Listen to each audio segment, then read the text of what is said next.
because my dog, Gary, has a four-letter name, and it's just perfect. It's like it was It's meant to be. perfect. Yeah. Yeah, for sure. Mike, you're supposed to Yeah. say no, Nicole. Like, Or no, I'm not gonna yuck anyone's yum here. Look, I think that you should absolutely get knuckle tattoos, which is that's not a series of words I thought was ever gonna come out of my mouth.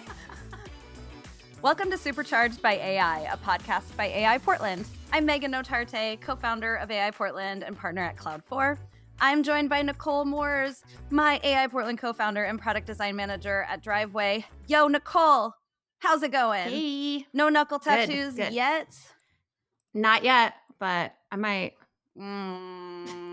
Mike agrees with me. No.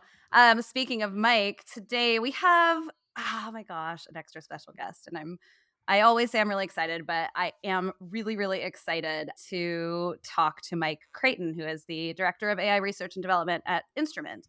We're going to dive into the world of creativity and talk about how Gen AI is impacting. I almost said like Gen Z.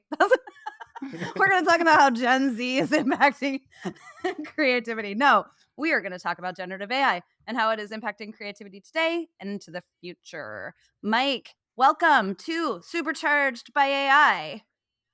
Hi, thank you both for having me. I'm so excited to be here. Yeah, we are stoked. We are stoked to have you. Can you maybe just start by telling us about what you're up to, like at Instrument, and maybe a little bit about yourself so people who maybe aren't familiar are up to speed? Yeah, totally. So, as you said, I'm the Director of AI Research and Development, a title that I am really trying to wrap my mouth around these days. It's a lot of words, but really what I'm doing is I'm leading a small team of creative technologists, some folks that are special folks at our company that are kind of collaborating together with me and each other and a few others across the studio as we're able to pull them in to like do what we think are future experiences with generative AI. We're so new into this space and there is so much to explore. It is this moment of, yes, innovation, but also I think like discovery and there's no right way to do this stuff. And I just think that that's awesome. Yeah. And I mean, every week we say this about AI. Everyone says it's like how quickly it's moving. But man, in the last 2 weeks, there's so much new stuff to explore. It's like, man, how cool to have a job that your job is to do that.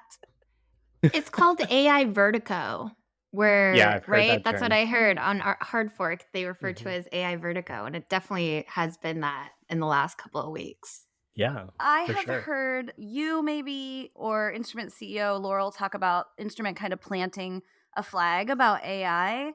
What does that really mean at Instrument? And like, is there a role that your role is to kind of inspire the company as it pertains to AI as well? I think so. There's two pieces of that. One is planting a flag prior to, and the reason why I was mentioning my title and how I'm trying to get used to saying it is because prior to this, I was the executive director of innovation, where really my team was about looking at just experiences and how they might leverage emerging technologies at large. And generative AI was the emerging technology. It still is. And there's so much to explore, as I said. And as we sort of got deeper and deeper into this, the thing that I was really starting to see and hear from clients, but also just businesses at large, competing agencies, et cetera, was this idea that generative AI is really being looked at as this like efficiency maker, this cost savings tool, and it's always in the name of, oh, we're going to let our workers be freed up for the higher value tasks, and there's really never a definition that accompanies that. And we work with some great clients that are pushing forward this technology, and there's always the side of like, how can we augment people, how can we enhance them, how can we help them do what they weren't otherwise able to do, which is great. That's the side that I think we just need to be looking at more, but outside of the lens of product. And I say that because product is really driven by this desire to, acquire new users, create retention, and ultimately just drive the bottom line. And when you step back from that, you do get into a research place, right? Get into this like untethered space where you get to truly explore what could be And for me, the way that I've been thinking about it is you can't really explore this idea of augmentation when you're tethered to those product goals. It's always like, oh, I'm going to add a feature to something, or I'll create a net new product, but the intention is to get funding and then sell, et Mhm. cetera. It's like the motivations are at conflict. Hmm. And so how do we put the human first is really the thing. And it's again, it's a trend that I've seen. It's words that I've heard out of various representatives from companies like cost cutting, all of that stuff. And I just think there's so much more potential for the impact of generative AI to be like a true enhancement, augmentation, empowerment vehicle for human beings. And like we just need to push on that harder as a larger community. And so that's where Instruments really planting its flag and why I am not tied to client business anymore. Um, Yeah, I so love that. yeah, The if I can restate, right? Like you want to be able to explore the bounds of what's possible, but not only through the lens of whatever client projects you happen to have in house, because that might be a very narrow lens. And you're exactly. That's only really exactly looking it. at like what the impact is for that client or that user. That's Or Exactly. And just through the lens of efficiency, right? And that is so totally. narrow. Yeah. Behind the scenes, like when we weren't doing sort of explorations around consumer experiences, which is, the thing that we all touch every day, we were doing explorations around how do we automate tasks or even workflows entirely. And that's an exciting problem to solve. But at the same time, it's sort of the lowest hanging fruit of problems to solve in that we're trying to automate the work people do and we can see all of the work people do. So like let's go after that. That doesn't require any sort of like real innovation. It doesn't require us to reframe our thinking all that much. We're just like, well, let's take that segment of a task and let's try to put generative AI on it and see what it does. interesting. How does, from the business perspective, like how do you balance that innovation with the fact that like the business needs to drive profit and revenue? Yeah, that's a great question. That's something that even when I proposed that we do this kind of a research group was a concern that I had. Like Instrument is owned by a public company, Stagwell, and the goal of companies is to make money, but we're also a purpose-driven company. We want to shape a better future. And so the way that I've kind of posed it is that there is still going to be downstream bottom line impact in our business. And it is through thought leadership, leading in general through what generative AI can and should be that shows that, like, yes, Instrument is uh, a smart, capable agency that understands this technology inside and out in a hands on capacity, thinking about the implications around obviously all the potential for harm, bias, everything like that, but also just like what it means to build trust with the user ultimately. Yeah. And that helps sort of say, look, we want to do work with you because we want to bring those principles to the customer experiences that you're putting out there. And we also just internally, you talked about inspiration, Megan, part of my job is to do that. And it's to inspire externally, but it's to inspire internally and like get this type of thinking to be pervasive throughout all of the work that we do. I just think that there's value in that personally. And I would hope that we are going to work with clients that want to work with a company that thinks through these things in a really rigorous way. Yeah. Um, Well, and and so, yeah, that's the idea. you also have to kind of paint the picture. I mean, this is also new and someone has to sort through the hype and the stuff that like doesn't make sense or isn't quite there, and having that role where you can be the place where like, okay, we're going to figure out what's real here, what is actually helpful. It gives a good north star to your team and to your clients, which I think is really cool. I was looking at the "What Can AI Do for Me" prototype that you all put out, Mhm. which I think is really cool. And maybe can you talk a little bit about how that came to be? And that seems to me as one of the, I don't know, like maybe a sort of typical output of what you're trying to do is you're going to build some experimental things, and maybe they're for the public, maybe they're for internal. Maybe you can walk us through kind of how that came to Yeah. be. Totally. It was actually in response to something that clients put to us as like a brief for an RFP. Mm. And it was, I'm not going to say the client, but it was just like, how can we demonstrate and show the magic of generative AI? period. It's a really tough thing, right? And we want to, because AI is so foreign, it's so weird, it's so capable and yet scary, all these things. You're like, okay, well, how can we show that magic? And the thing that we were looking at was just this sort of ubiquitous struggle that everyone's having, which is like, saw ChatGPT a year ago, people were like, whoa. And then they asked a question and they got back a bad or okay answer, and they just bounced off of it, right? And it's like, well, yeah, AI doesn't really have magic when it looks like a weird, you can't even write a good poem problem. Mhm. um, and so we're like, well, we, the people that at Instrument had been like really, really deeply invested in it, were like, this stuff is so insanely amazing and powerful, and everyone can use it. So, like, why aren't they getting it? And it's like, well, we need to show them. We need to help them understand. And so we were like, well, let's create an experiment that can show how AI can be valuable to a person. We were really thinking about the lens of like AI's ability to create personalized experiences and what that means. And the best way to do that was to actually use generative AI to show how generative AI could be useful. So we actually used it as a kind of a teaching Yeah. tool. And yeah, the experiment is just, you say, what's your profession? What's your hobby? And not say it, you just type it into an input box. We wanted to get away from the chat stuff. Mhm. And it gives you all of these ideas for how you could use it. And then it goes one step further and tells you how to do it in a chatbot. And all of it is generated. None of it is, I mean, some of it obviously is going to be hallucinated a little bit and taking, chatbot capabilities probably further than they're able to do. But it's such a great jumping off point and can really help connect people to like, this is where you can find value in this stuff. It matters in your life no matter what you do, Yes. no matter what your hobbies are. Right. So Yeah. that's the idea. Yeah. That's what I love about that prototype is its simplicity. I don't think people have the underlying mental models to understand, and the chat box is just too freeform, and they don't understand what it's doing with it, and it's just such a brilliant way that exposes those mental models to people so that they can have that aha moment. They're like, "Oh, that's what you're doing." And then that one moment leads to maybe a spark of another idea of how to use it. Yeah, I feel like those Exactly. aha moments are so important. Like I can remember the first time I used a Gen AI tool that it saved me like a significant amount of time.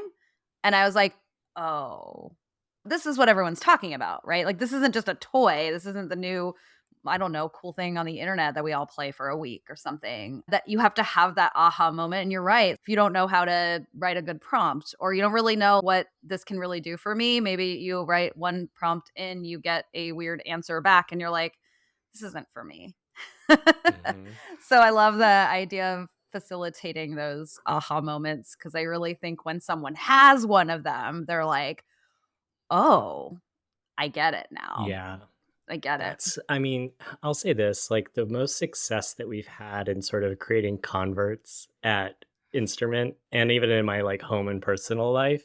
And these are like people that are skeptical or that did bounce off of ChatGPT or even just didn't know about it, is one-on-one sessions. You have to be able to like really get personal. That's like that idea of personalization, right? You have to be like, okay, what's a thing that you want to do, like to do, etc. Not a random task, but something that matters to them.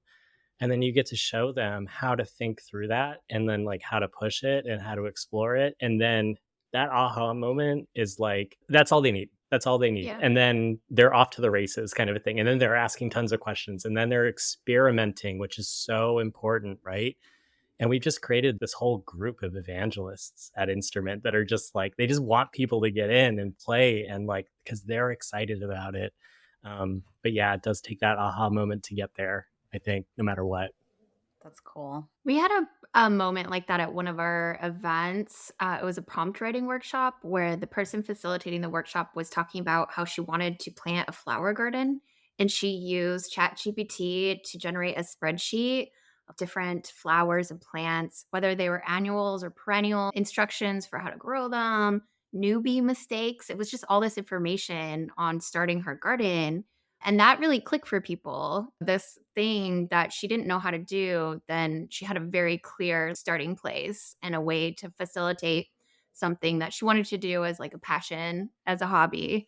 And a lot of people in the audience were like, "Oh, shit," you know? Hmm. Like, Yeah. oh, I never thought about that. Yeah, I think you were like, oh, I'm going to do this. Well, you go to the nursery and you're like, "I don't know what these things are. I'm just picking based off of aesthetics," and they Yeah. all die, and I start again the next year, you know? Yeah. You were jealous of the plants at Kiln yesterday too, so maybe you should get I on was. that that spreadsheet situation, Nicole, for your plants. My thumbs are not green. It's, like, something I really try, and it shouldn't be hard to just know when to water a plant. Like, that's the baseline, and I just cannot crack it at all. Me neither. Let's talk about creativity, Nicole. I feel like you had some questions for Mike. Yeah. I mean, it's easy to imagine, instrument, a whole agency full of creatives, like, using these tools in interesting ways. Reading through your articles and stuff, you talk about these tools empowering anyone, right? And pushing the boundaries of imagination and using it as a way to overcome creative block. And I'm wondering if you can speak to that a little bit. Yeah, totally. I'm going to speak about generative AI at large. I think that this applies to like image gen, text gen, whatever you want to call it. But first is I think we've all experienced this, and it's such a great use case, blank page problem. Like one of the biggest hurdles that requires so much critical mass, it seems, to get moving and get over it is like one of the best, use cases for this stuff. So that like spurs at least movement and action, which is the biggest barrier to creativity. And then what you end up getting is something like if you know how to use these tools correctly, prompting, all of that stuff, you get optionality. And like we're really good curators. We know sort of innately what we want or what we're after. And sometimes we just need to see a bunch of stuff, and then we can start getting to our ideas faster. But also, when we see a bunch of stuff, it creates new types of connections in our head, right? So then we're actually coming up with ideas that maybe we otherwise wouldn't have, because we're able to explore more of a multitude of ideas, which makes us more creative people. And that applies to everybody, if you're creative or not creative or whatever you want to call it. Like we are all creative. And it's just such an accelerant in that space. But I think one of the things that I really like about it is that you wind up with more divergent thinking. Like we come to work, whatever, when I say work, I mean like anything that we're attempting to do, with a very myopic, biased point of view. That's just what it means to be a human being. We're biased. And so this is such a great way to get other perspectives inserted in front of you. And it can be any kind of, you can tell it what kind of perspective to put in front of you that you otherwise wouldn't. And it's just all of that is just fuel for being able to generate bigger, better ideas, going down paths that you never thought. It's a fun dance too, because it's not just, okay, generate a bunch of stuff. Here it is. Now I got to react to it. Now I got to ask for more stuff or move on. But let's like, all right, now tell the AI tool to like ask me something with visual stuff. It's almost like putting a conversation prompt right back in front of you, because then it's like, oh, now I'm going to respond to that. And it's like a visual conversation almost, but with literal like text-based AI, you can get it to go back and forth with you, push against your own ideas, etc. But the last thing I'll say is that we're not all born good writers. We're not all sort of born like systems thinkers. We're not all born with like the ability to paint beautiful, paintings or take great photos or anything. And so it's this, the democratization aspect of it, to be able to create something that you otherwise wouldn't be able to create, is empowering, and I think drives not only the desire to make more and to make, but also the desire to maybe learn more about this new medium that you otherwise wouldn't have known about. So it sort of doubles as a teaching tool, or at least like a catalyst for wanting to learn more about this new medium that you're able to play with.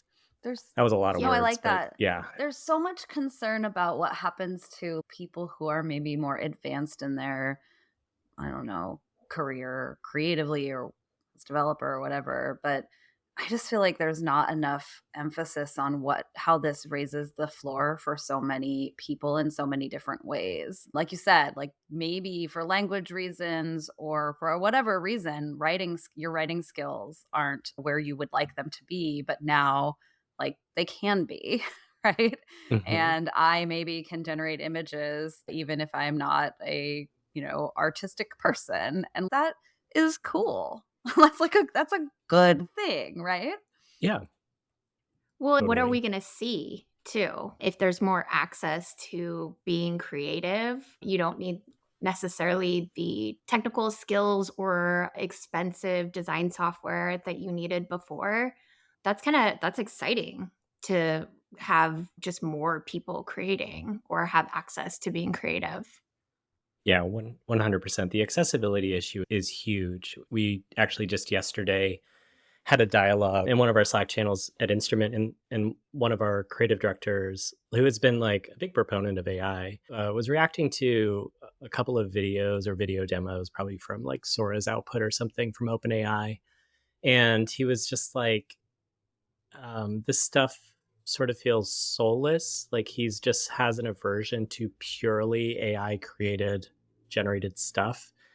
And there's like two sides. I went into sort of the more philosophical side, or like I was thinking back to like code based generative art, the original generative art. Mhm. And just like this role of like human machine output. And at what point do you lose the artist's hand in the work? And what does it mean to see it? And how much does intentionality play into the artwork, et cetera? This has been talked about for decades. This is not a new thing. But the other bit was just like this idea that people want to tell stories. It is part of who we are as a species. And now these tools allow people to tell their stories, these things they've had trapped in their head, these nuggets of ideas with the fidelity and mediums that they otherwise could not have. And Nicole, like you just said, this idea that like they don't need to learn these they don't need to learn Premiere or Final Cut or Mhm. whatever. They don't need to learn After Effects. I mean, granted, the level of fidelity isn't quite there yet, but it will be. But they can at least express and get these things into a pretty dang high fidelity Yeah. that can then be shared with others. And they start to, frankly, become the creative that they have been, but have been limited by technical skills or software costs or whatever. I think it's amazing. I think it's just going to be more inspiring stuff out in the world. Yes, it's content overload, but hopefully it'll be really quality stuff.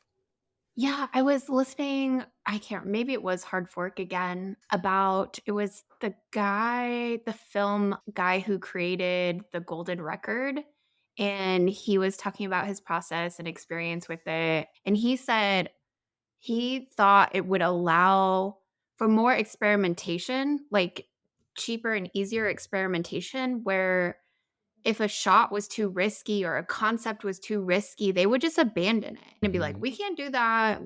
That would be way too expensive." But it gives them the medium to be able to put together a proof of concept on something that would have been out of question before. So, like pushing the bounds of creativity. If it works, then it's worth it to invest and like go in down this new direction that would never have been explored otherwise. I thought that was super Yeah, rad.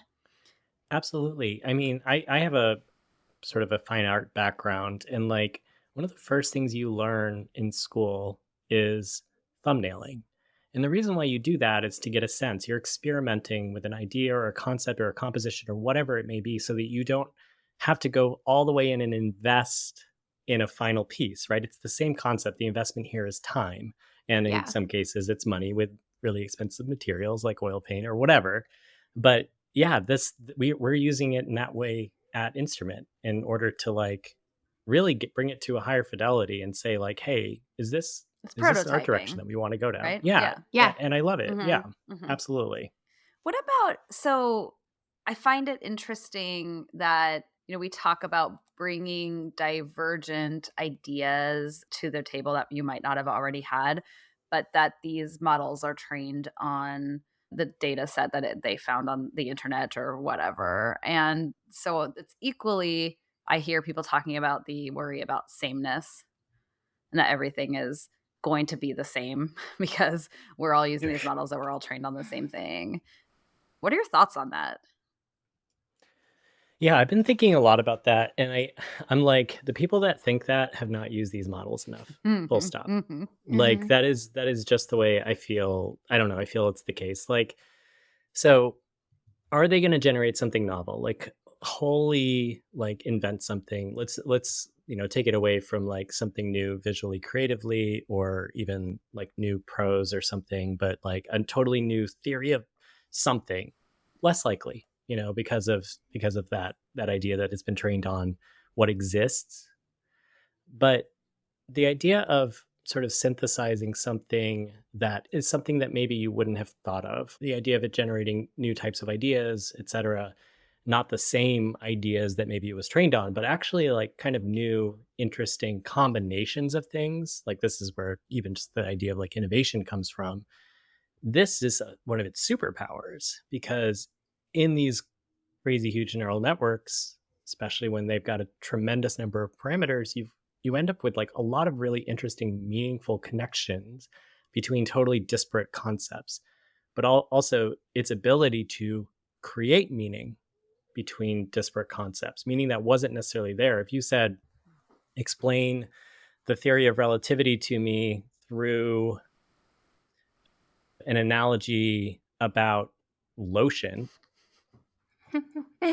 has anybody done that before? Right. No, but it could do that. Yeah. It could do that, right? And it's like, Mike, have you done I that don't think before? that. That was a very specific I Oh, example. know. I'm like, what's a really abstract concept? What's a thing that's on my desk? There's some, my hands are dry. But no, I haven't done that. But what we have done, and this is where I was like, oh no, this thing is 1000% creative and it's not samey, is when our team came together and we made a little microsite. And it was a very weird, abstract microsite that had generative AI powering things behind the scenes. And we had sort of like a little quiz before you got into it. The request was share your curiosity. So just like a wondering from somebody. And then we had them use this weird two-dimensional kind of like slider pad thing to rate their mood based on a scale of zim to zam and zom to zum. Those aren't words, right? Like that's just nonsense.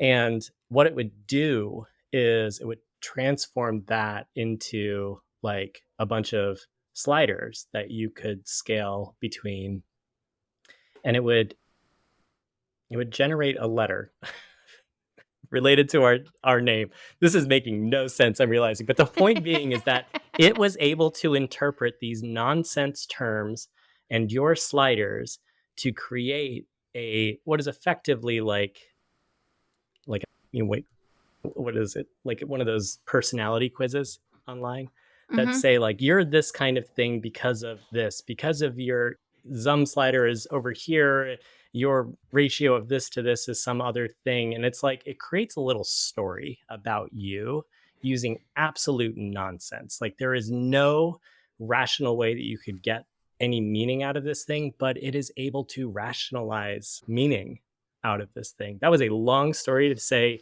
we made some goofy creative coding experiment using a bunch of nonsense data, but it's this transformation layer, this idea that LLMs specifically are really good at transforming something into something else. And all of those in between states are the things that are magical.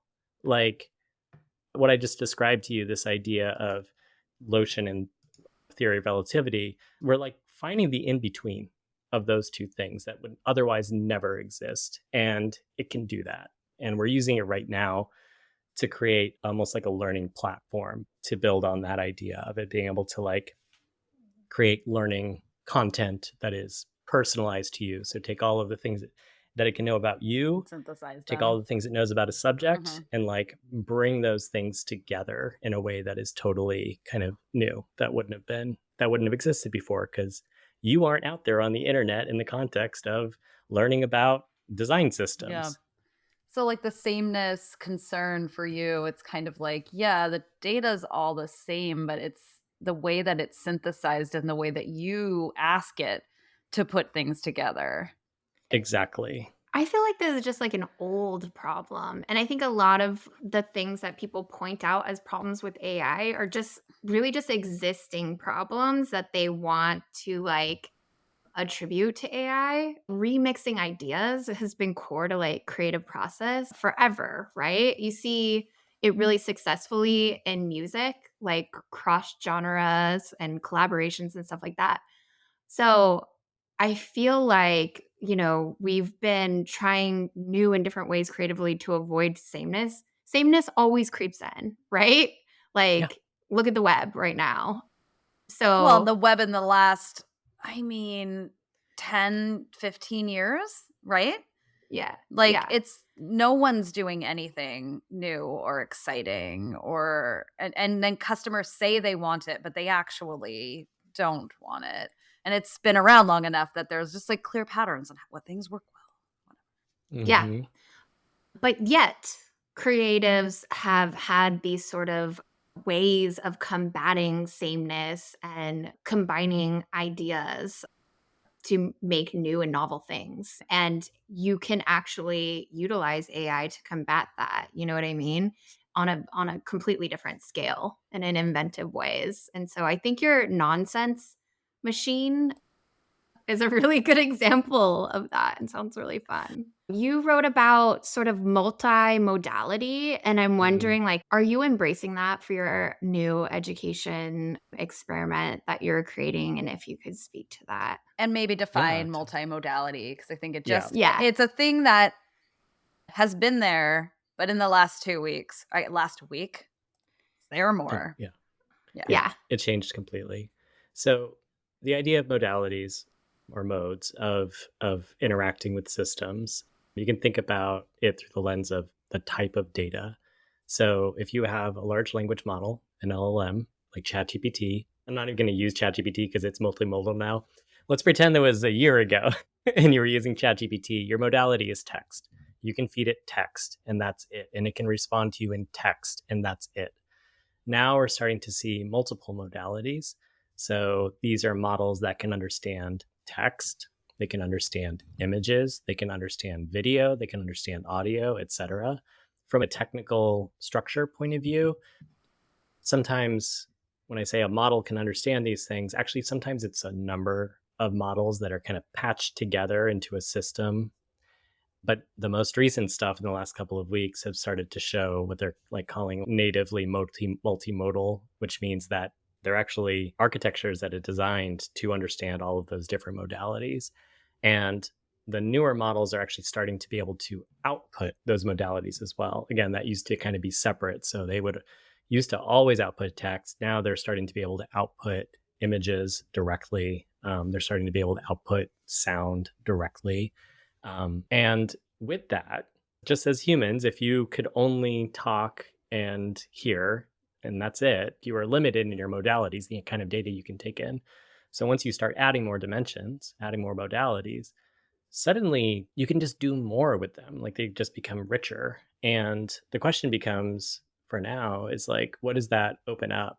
Like you see a lot of demos online. It's like, oh, I can show I can show ChatGPT a thing that's happening in my room, and what is it going to do? It's going to tell me what that thing is in my room. We saw it with the Rabbit R1. We saw it with the AI pin. It's just like, okay, what is that doing for me? And then you can like think about applications where you're traveling to a foreign country and you're like, what does that sign say? But that is stuff that's existed in sort of the native like Android Google app or whatever.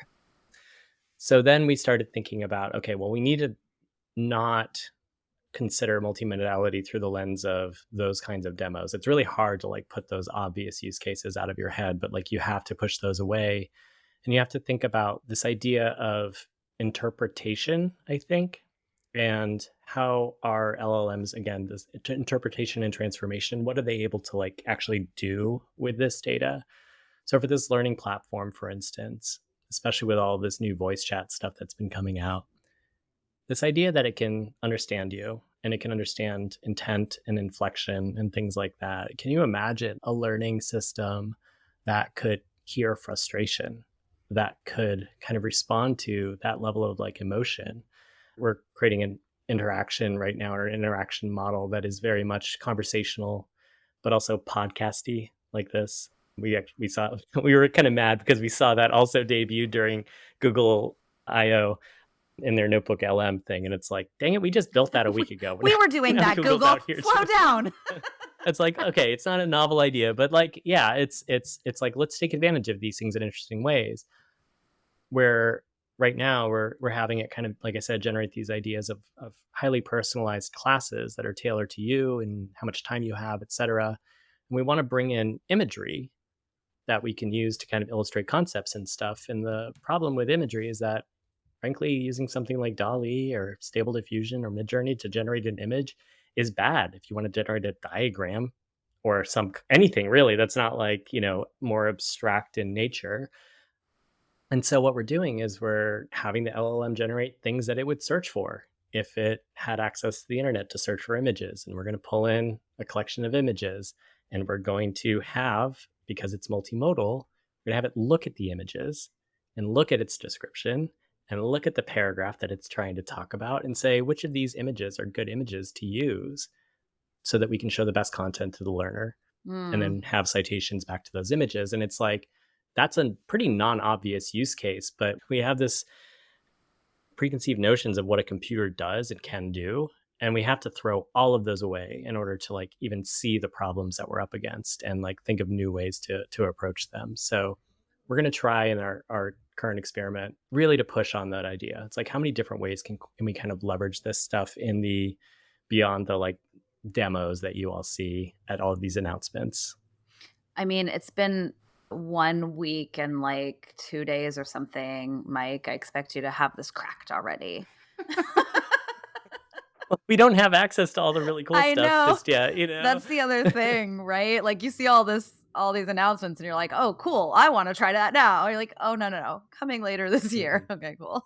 Mhm. Right. We have Like, some time, thanks. right? Yeah, sort of. Yeah, Yeah. sure. I feel like that breaking out of the lanes we already have ourselves in is so hard, right? Mhm. Because you're right. Like the first thing you think of is like, oh, cool. Like I can be in a foreign country and like have it ambiently telling me what's going on or whatever. But that's not really new and novel. Like we have something like Mhm. that.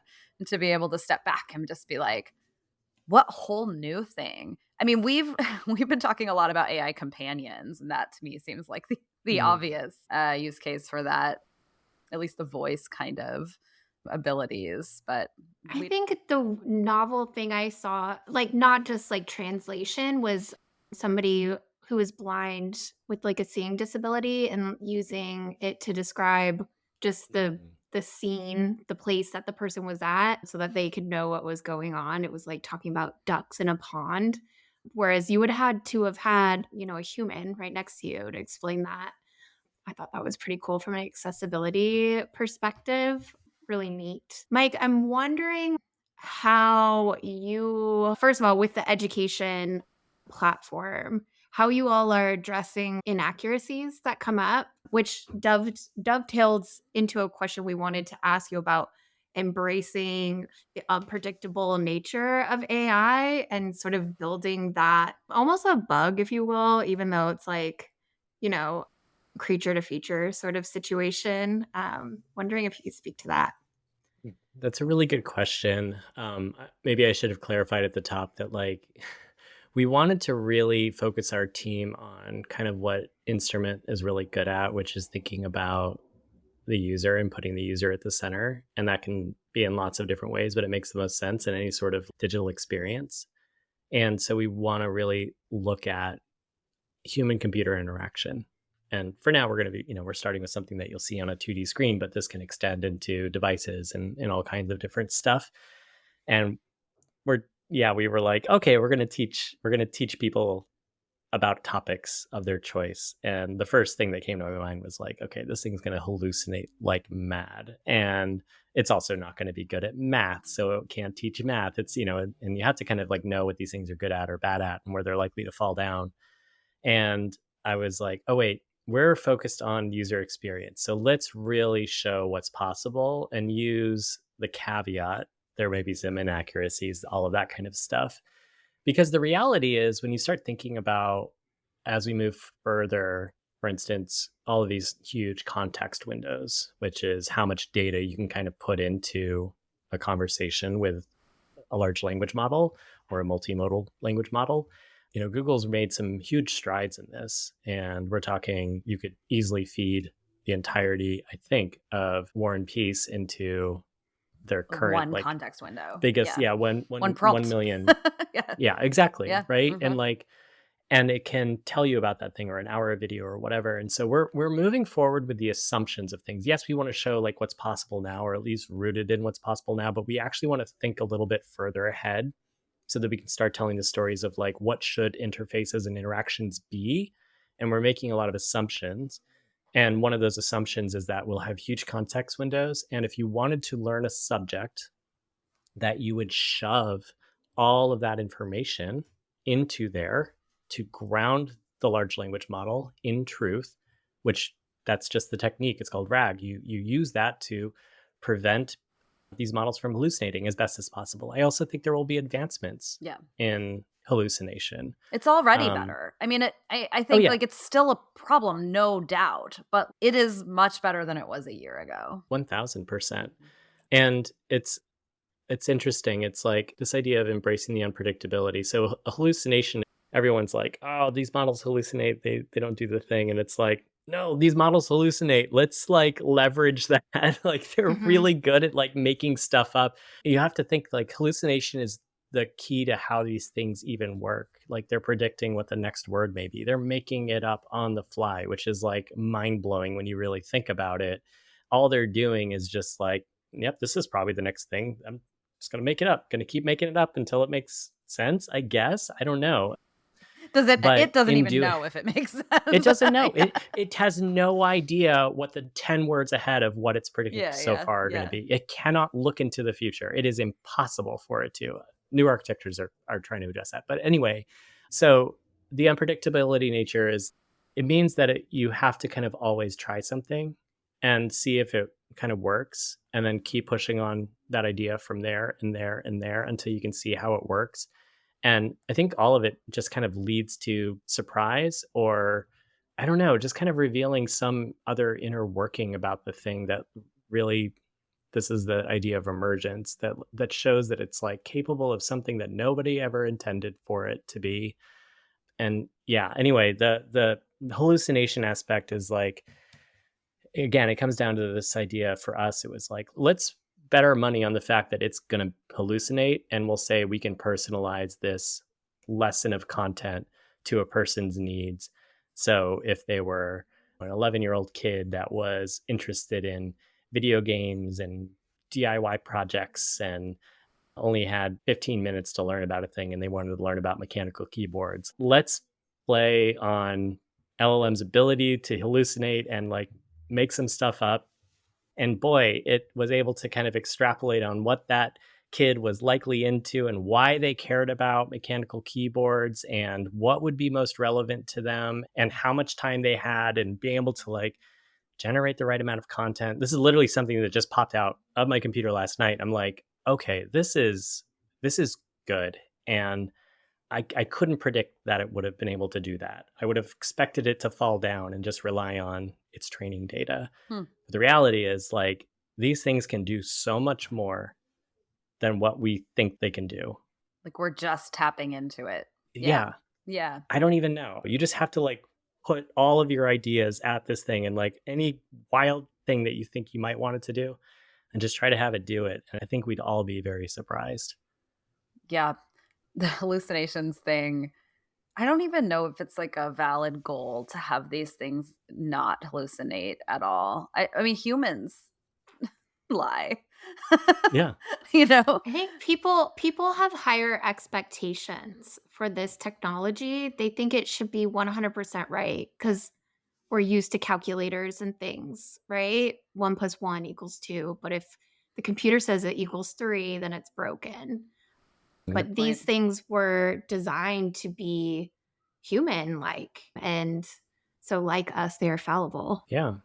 I don't understand the like truth aspect of things either. It's like there are going to be topics where there is no sort of Objective truth. objective Yeah. Yeah. truth. And like Who's the that is arbiter the of that? internet. Yeah. Yeah. I mean, it's again like the same problems that we don't know the answer to that. We don't know the answer to that as it pertains to social media, content Mhm. moderation and all of that. And so I don't know why we think we suddenly will have the answer to that when it comes to whatever the next technology is that comes around. In this case, generative AI. Like it's just a really hard nut to crack. I'm curious as a way of sort of closing, and this is a new question.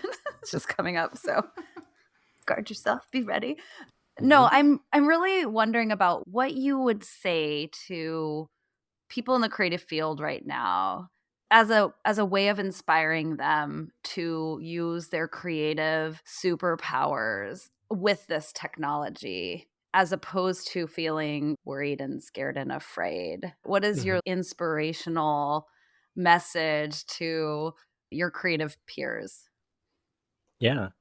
I would say, first and foremost, the thing that's not going to go away and what does make us special and what makes each and every single one of us like individually special is our experiences throughout our lives and the taste that comes from that.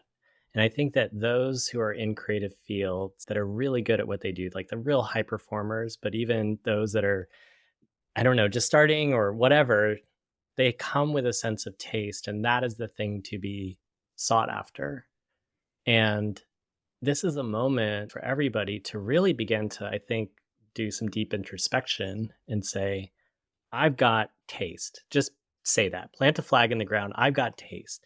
Now, how can I improve that skill?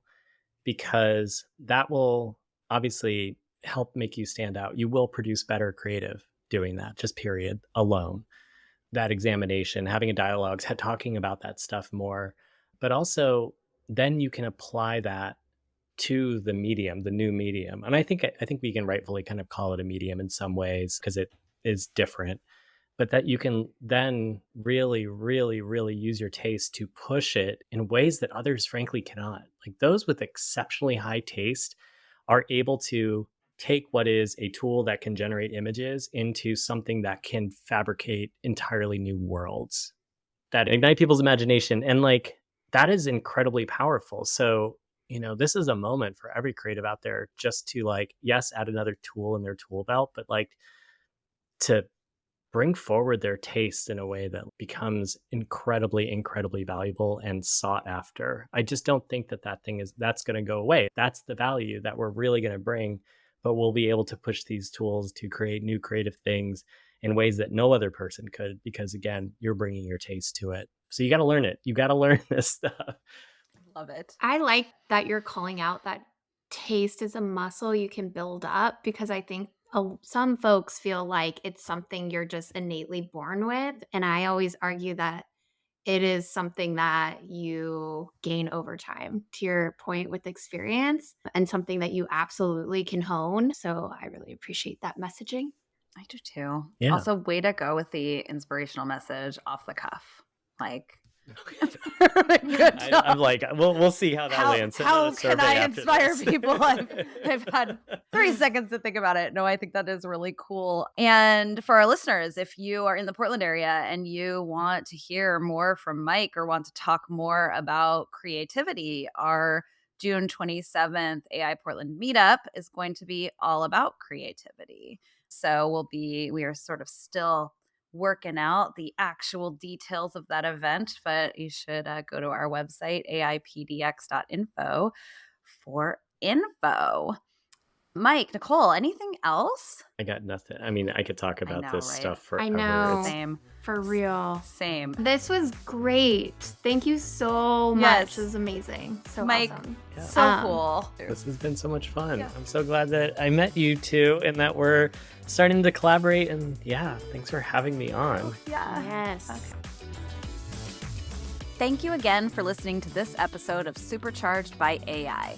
Subscribe to get all the latest episodes and check us out at aipdx.info for more information.